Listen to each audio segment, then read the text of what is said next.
2021년 집값 급등 그리고 2022년 집값 조정까지 이 방향을 정확하게 전망하시는 우리 삼토시님을 모시고 오늘 이야기를 나눠보려고 합니다.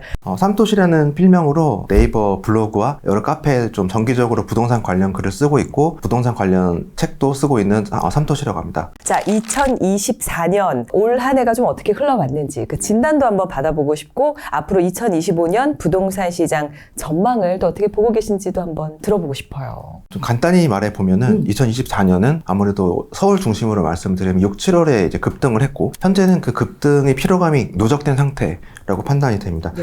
왜냐하면 지금 시장이 저는 앞으로 당분간 좀 출렁거릴 거라고 생각하거든요. 사실 지금 뭐 시국이 좀 비상시국인 점도 있지만 네. 그 전에 이미 시장이 좀 정체 기미를 보였고 제가 내년 상반기까지가 좀 내 집 마련 또는 갈아타기 적기라고 보고 있는 이유가 2018년 말에 헬리오시티가 입주했을 때를 좀 돌이켜보시면 좋을 것 같은데 네. 그때 헬리오시티가 입주하고 6개월 동안 서울 부동산 자체가 조정장이었거든요. 네. 헬리오시티 9510세대와 레미안 명인력 솔베뉴 그 다음에 개포 레미안 블레스티지 합쳐서 13,000세대가 6개월 동안 입주했거든요. 네. 근데 지금 2024년 11월 30일부터 둔촌 올림픽파크 포레온 12,000세대가 입주를 시작했고 그 다음에 뭐 장위, 휘경 반포 등에서 추가적으로 11,000호 정도가 또 입주를 6개월 내에 하거든요. 아까 말씀드린 헬리오시티와 6개월 동안 13,000세대가 입주했는데 2024년 11월 말부터 6개월 동안 23,000세대가 입주합니다. 입주 물량이 갑자기 2배 가까이 과거에 비해서 좀 뛰는 부분이 있고 전세가율도 헬리오시티 입주 때는 59%였거든요. 네. 근데 지금은 54%입니다. 그러니까 매매가를 지탱하는 전세가의 힘이 6년 전부터 좀 약하거든요. 그렇죠. 그런 상황에서 입주 물량이 갑자기 2배 가까이 되기 때문에 2018년 말, 2019년 상반기 때보다 2025년 상반기가 좀 더 시장이 출렁거림이 있지 않을까. 지금까지는 그렇게 입주 물량이 갑자기 몰린 경우가 좀 오랜만이거든요. 오랜만이죠. 6년 전에 비해 다시 6년 만에 찾아온 셈인데 그 오랜만에 찾아온 일시적인 과공급 구간? 그 구간이 내 집 마련의 적기가 아닌가 그렇게 생각을 합니다. 2008년 금융위기 이후에 2012년부터 2014년까지 공급이 완전히 이제 줄었던 시기가 있었는데 그때도 부동산 하락장이었다. 네, 이런 얘기들을 해요. 그래서 지금부터도 2025년 이후도 공급이 줄니까 하락장일 수 있다는 의견들이 있는데 네. 저는 좀 그렇게 보지 않는 게 사실은 2010년부터 13년까지 이제 공급이 줄었는데 그때 집값이 내려갔는데 수도권은 그때 사실은 특히 서울에 전세가율이 말도 안 되게 낮았거든요. 매매가에서 전세가가 차지하는 비율이 40% 미치였기 때문에 그만큼 전세가 대비 매매가의 버블이 엄청 낮기 때문에 공급이 줄어도 그 버블이 꺼졌다 보니까 공급이 줄어도 효과를 발휘를 못한 거죠. 당시는 이제 전세가율이 40% 미치였는데 지금은 서울 기준으로 전세가율이 54%입니다. 전세가율이 중장기 평균에 수렴을 했거든요. 54%인 상황에서 공급 부족이 나타나면 결국 공급 부족은 전세가부터 자극을 시킬 거고 전세가율 자체가 이미 54%이기 때문에 전세가율이 자극을 받아서 올라가면 매매가도 밀어 올리는 상황이 과거보다 발생할 수밖에 없는 그런 상황이라고 생각이 됩니다. 공급이 감소를 하면 사실은 공급과 밀접한 상관관계가 있는 건 전세가거든요. 공급이 줄어들면 전세가가 오르는 경우가 대부분인데 공급이 줄면은 전세가가 오르고 그러면 매매가에서 차지하는 전세가의 비율, 즉 전세가율이 먼저 올라가게 되죠. 지금도 전세가율이 과거 20여 년간의 중장기 평균 수준인데 그 전세가가 자극을 받아서 전세가율이 올라가면 결국은 매매가에서 전세가가 차지하는 비율이 올라가는 거니까 사람들이 이 정도 가격에 전세에 살 바에는 가격을 돈을 더 보태서 매매로 갈 수 있는 매매 수요로 이동이 원활해지기 때문에 전세가율의 상승은 결국 매매가의 상승으로 이어질 가능성이 높아진다 이렇게 생각을 합니다. 실제로 인구수는 계속 줄어들 거고 집을 살 사람들 점점 줄어드니까 미래를 내다봤을 때도 그렇게 생각하시는 이유가 있으실까요? 사실 우리나라도 2022년부터 인구 감소가 시작됐고 일본이 먼저 인구 감소를 시작했거든요. 그 일본의 사례를 좀 눈여겨볼 필요가 있는데 일본이 2005년에 현대에 들어서 처음으로 인구가 잠깐 감소했고 그 다음에 정체하다가 2011년부터 감소를 시작했거든요. 네. 부동산 가격 추이를 보면 도쿄와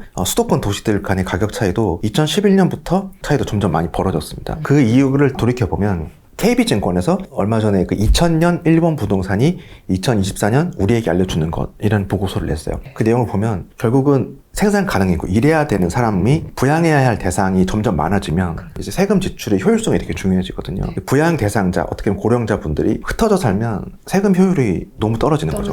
그래서 일본 정부는 2000년에 컴팩트 시티라는 구상을 발표하는데 이제 모여 살아라.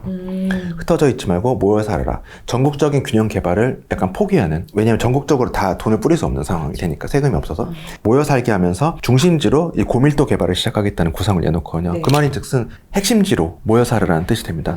우리나라는 아직 그런 상황까지 안 갔지만 결국은 일본과 같은 경우가 올 수밖에 없거든요. 전국적인 균형 개발을 포기하는 순간이 인구 감소 때문에 언젠가 오게 되고, 그렇게 되면은 핵심지로 좀 몰려들 수밖에 없고, 그래서 인구 감소가 될수록 핵심지와 비핵심지 차이가 벌어지는 그런 상황이 좀 초래될 거라고 봅니다. 전국의 하위 20% 아파트 대비 상위 20% 아파트 매매가 배율이 2017년에 4.7배였거든요. 근데 지금은 10.9배입니다. 7년 만에 4.7배에서 10.9배가 됐거든요. 네. 이미 양극화가 되게 심해지고 있는데 인구 감소가 심해질수록 차이는 더 벌어질 수밖에 없다. 인구 감소가 될수록 외곽 지역의 인프라는 점점 더 약해질 것이기 때문에, 제가 몇 달 전에 한 인구 30만 정도 되는 지방 중소도시를 장례식 때문에 간 적이 있는데, 네. 그 역이면 주변이 가장 번화가야 되는데 그럼요. 그 역 주변이 밤에 제가 갔거든요. 네.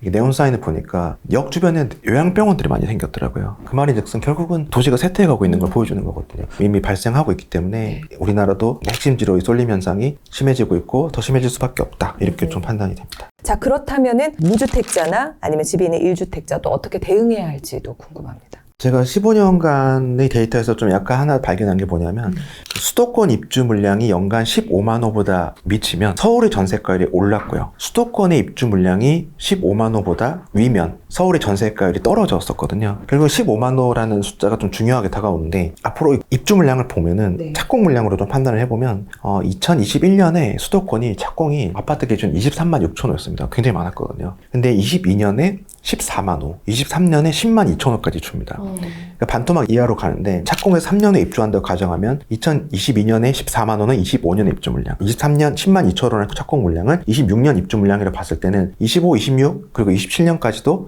입주 물량이 15만 호 밑으로 갈 거거든요. 그러면 25, 26, 27년의 전세가율은 올라갈 가능성이 높다. 그런데 전세가율이 이미 54% 중장기 평균이기 때문에 이보다 전세가율이 더 오른다면 매매가를 위로 자극시킬 토양이 조성된다. 좀 이렇게 생각이 됩니다. 그래서 제가 25년 상반기가 좀 적기라고 판단하는 이유가, 이제 공급이 25, 26, 27 갈수록 주는데, 네. 제가 아까 말씀드린 서울의 25년 상반기까지 일시적 과공급 구간이거든요. 중요한 건 서울을 포함한 수도권 입주 물량은 25, 26, 27 계속 줄거든요. 서울의 입주 물량이 갑자기 많은데 수도권 입주 물량이 줄어든다는 건 서울의 하반 경직성이 세진다는 거거든요. 아까 말씀드린 빙하기 속에서 온탕이 끓기 시작한다는 건 서울의 입주 물량이 갑자기 많아지니까 6개월 동안 서울이 빙하기가 오는데 서울을 밑에서 받쳐주는 수도권의 입주 물량이 감소하기 때문에 밑은 끓기 시작한다는 의미가 됩니다. 시적인 과공급이 끝나면 밑이 끓기 시작했기 때문에 서울이 다시 뜨거워지는 그러한 상황이 조금씩 이제 발생을 물밑에서 하게 될 거다라고 생각하는 겁니다. 여쭤봤던 대로 이제 무주택자나 1주택자분들은 좀 갈아타기를 좀 상급지로 해봐야 되는 그런 시기라고 볼 수 있을까요? 네, 앞으로 6개월 기간이 그런 시기에 해당되지 않을까. 상반기 지나고 25년 하반기 이후부터는 이제 입주 물량이 서울도 줄기 시작하거든요. 네. 그러니까 서울이 입주 물량이 많아서 서울이 출렁거리 25년 상반기까지가 가장 좀 적기가 아닌가. 우리 성토시님께서는 이렇게 카메라 앞에서 얘기를 해주시지만 지금 또 직장인이신 거죠? 성토시님도. 네, 제가 일반 직장인이라서 이렇게 좀 얼굴을 실례지만 가리고 나오는 거고요. 회사 직원분들이 제가 이런 활동하는 거 거의 모르고 있기 때문에 네. 부득이 얼굴을 가리고 좀 이런 활동을 하고 있습니다. 이 단조로운 회사 생활도 힘든 게 있지만 그 과정 속에서 부동산 데이터를 분석하는 재미를 굉장히 뒤늦게 깨달았거든요. 부동산 투자를 떠나서 이런 데이터에 빠져든 건 한 7년 전이었던 것 같고요.